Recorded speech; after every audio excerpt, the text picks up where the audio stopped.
Good day to each and every one of you. It is again an exciting time to be alive and to know that there's a purpose, there's a plan, and there are promises attached to our practices. I said there's a purpose, there's a plan, and there are promises attached to our practices. And whatever you're practicing is what you're expecting to get proof from. Whatever you're practicing, it's what you're expecting to get proof from. This is transformative truth. Transformative truth, where we believe that once truth is made available and put into application, change is possible. Change is possible. Change is possible. We started the last time we were together talking about systems. And Nelson Searcy, prolific leader of this generation, writes and he puts a booklet together entitled Healthy Systems, Healthy Churches. Healthy Systems, Healthy Churches. And he exposes us to these great truths that help change our trajectory and projections. Our trajectory and projections, how it is that we can get the most out of what we have to operate with, and as well as aspiring and desiring to get new parts to help us be more effective, efficient, and excellent in how we live our lives and the things that we do in life, the things that we do in life. And on the last time that we were together, we talked about systems. It saves you stress, time, energy, and money. The acronym that Nelson uses for systems, it saves you stress, time, energy, and money. And so we found out that in order to put that particular premise into practice, that particular premise into practice, we have to be disciplined. And discipline is enforced obedience to do what is necessary, even when it's difficult. Discipline is enforced obedience to do what is necessary, even when it's difficult. I want to talk about and spend a little time exploring and expounding and equipping us with truths from the perspective of a system called diet, a system called diet. And I like Webster's definition of it so well. Usually I add my own flavor to it, but this was so good I couldn't alter it in any shape, form, or fashion. And it says that a diet is when food and drink is considered, taken into consideration in the terms of the qualities, the composition, and the effects on health. Okay, I'll say it again: is food and drink considered in the terms of its qualities, what's in it, its composition, how it's put together, and its effect on health. Okay, so it is defined as what I'm eating and what I'm drinking as it relates to its quality, as it relates to its composition, and its effect on health. And its effect on health.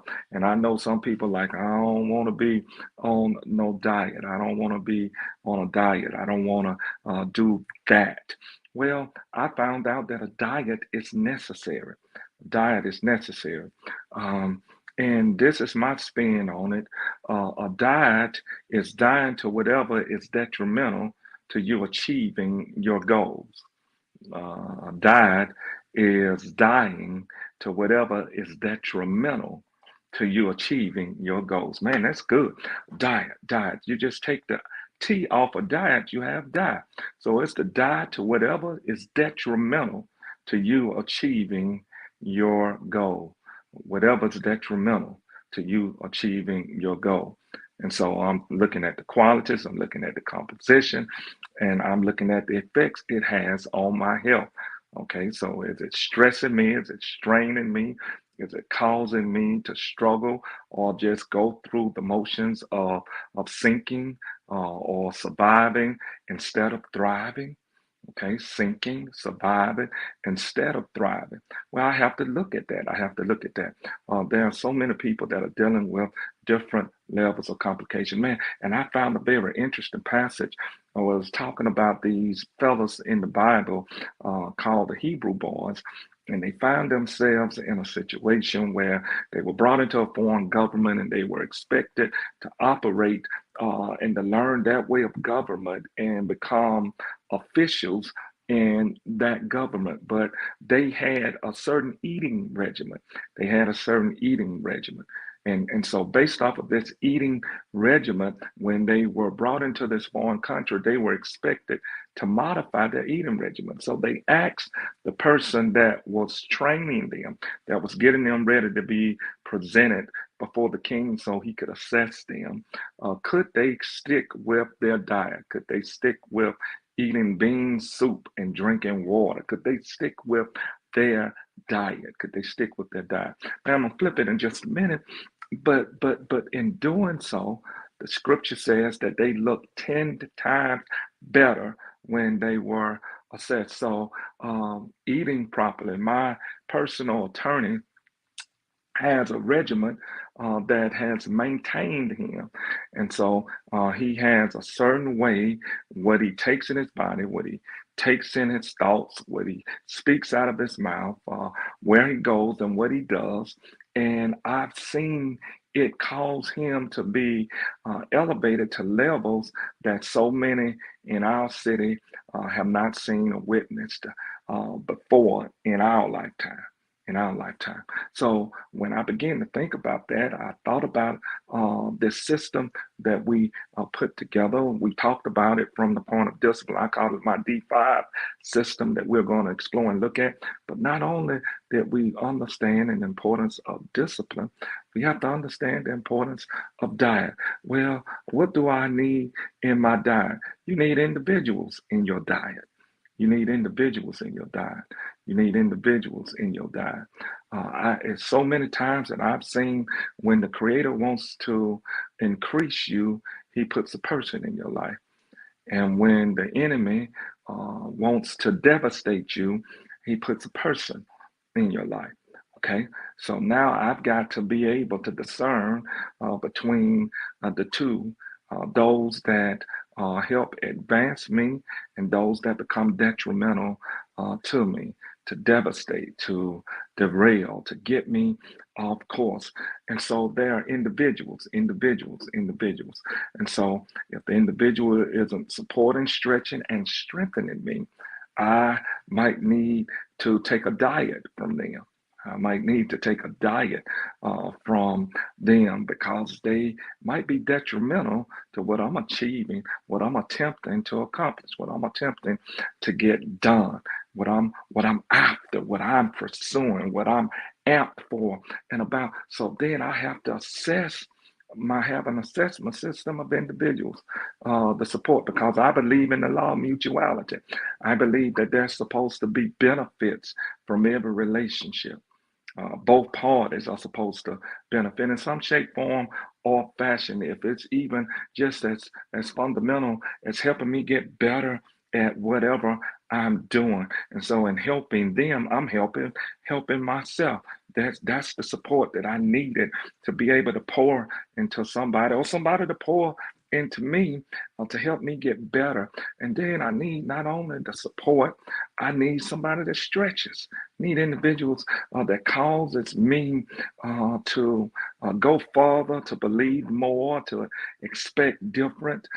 Somebody to stretch you. You need individuals in your life that stretches you. And so if there are not individuals in your life that are stretching you, you might need to modify your diet.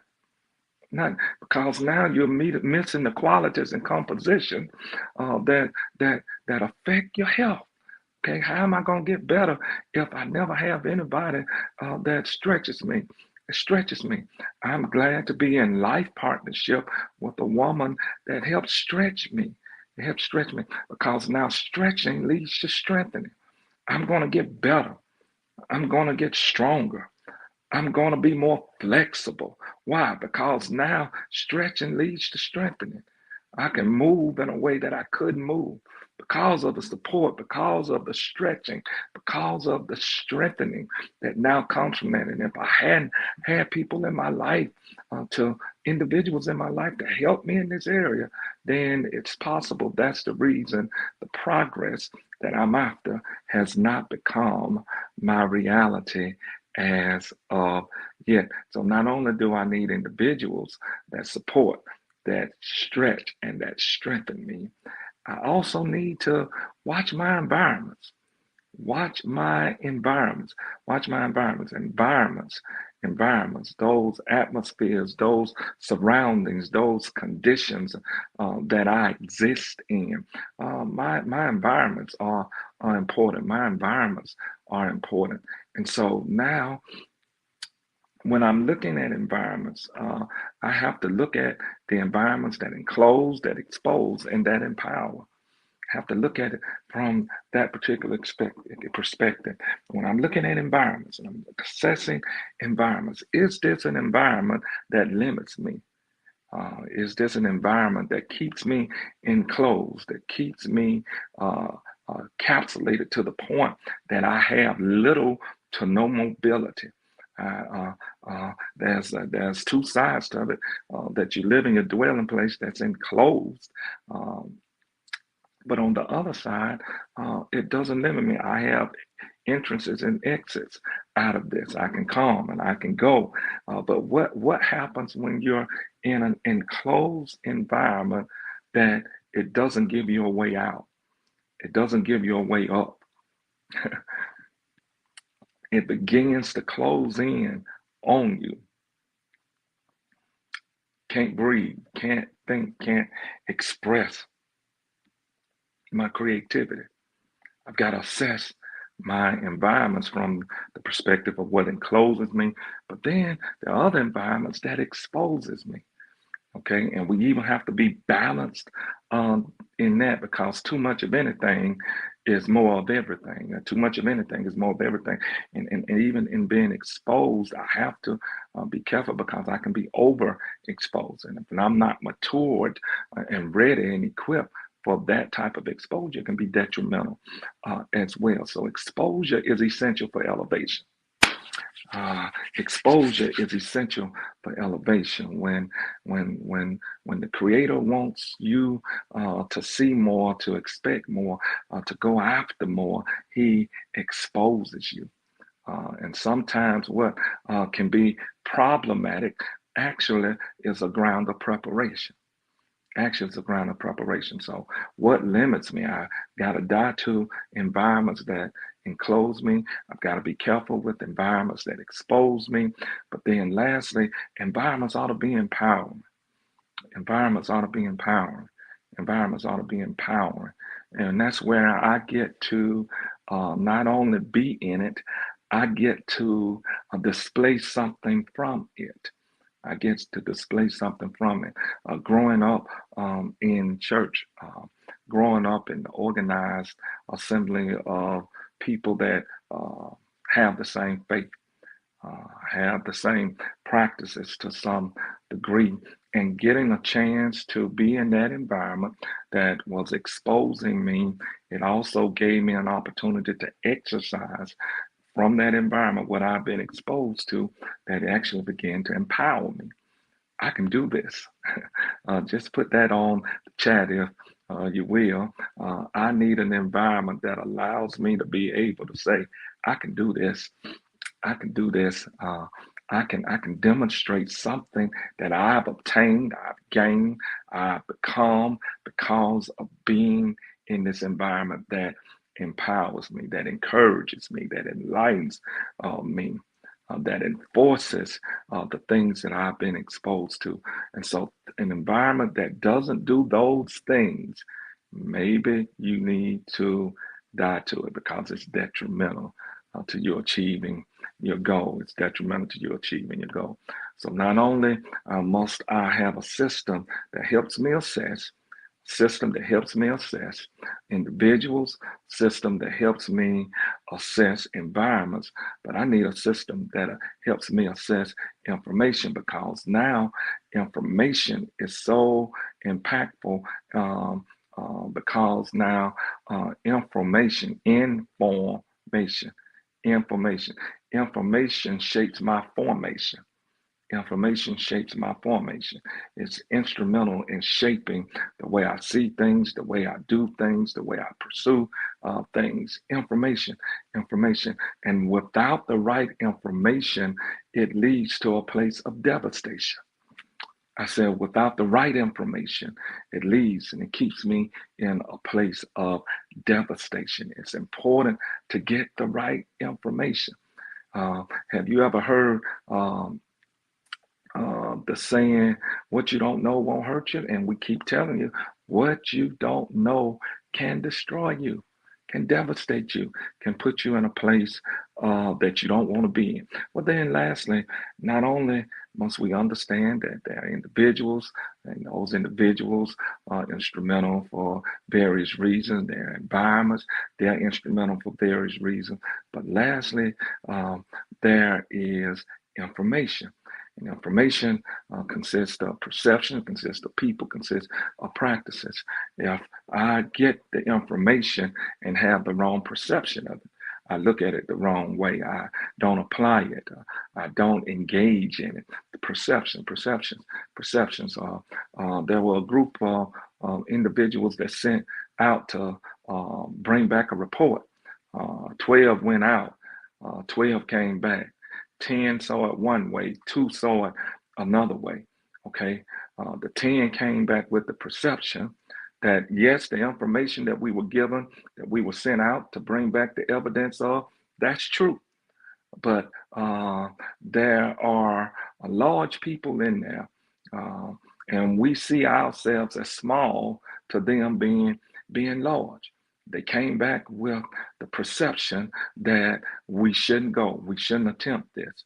But there were 2 in the group that came back with a different perception. And they say everything that they said is true, but we're well able to still be victorious. We're well able to still conquer. You want those type of people, individuals that go in an environment, and it's interesting how we can be in the same environment and see things totally differently because of information, perception. Okay, so information shapes my perception. And so I can see it one way, you can see it another way, and we got the same information. We got the same information. So perception is so vitally important. So is this information informative? Is it equipping? Is it educational? Is it enlightening? And if people come and don't get that perception, then watch, I might have to be careful.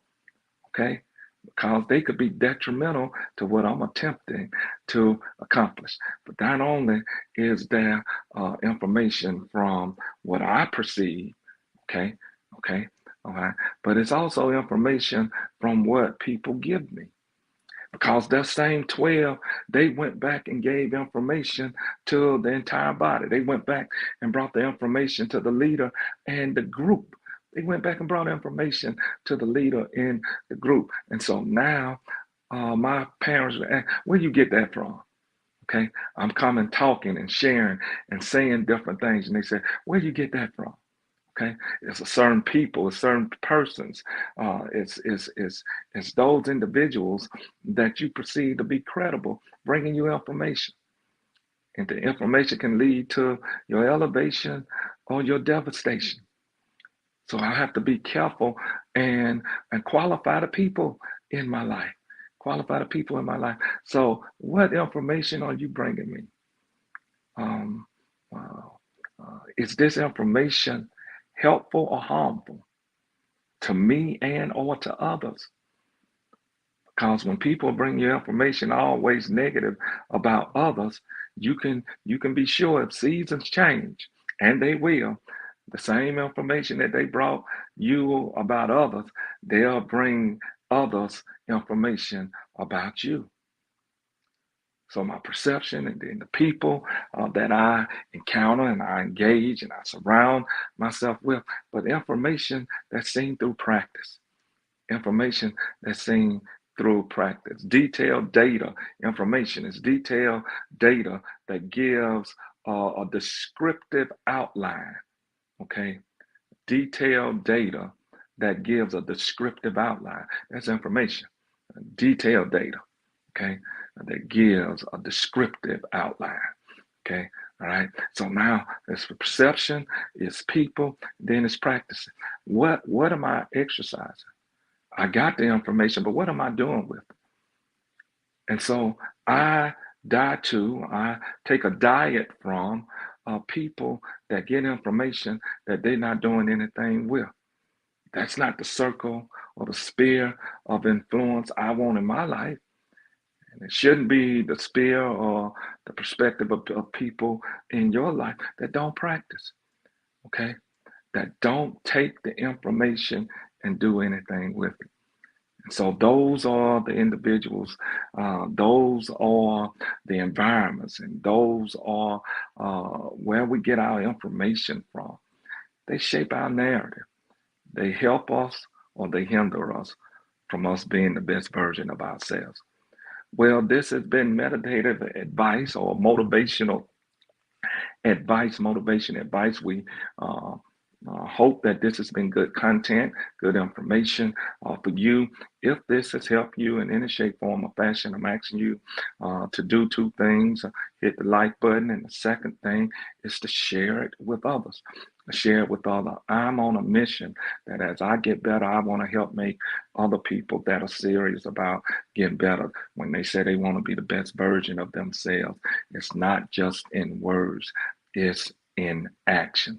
And we're changing the time. We'll be coming on every day at 5 p.m. Central Standard Time, 5 p.m. If you've not subscribed to my channel, please do so. We greatly appreciate your support in any shape, form, and fashion, as we are believing that the more truth I know, the more transformed I can become. Have a great day. Until next time.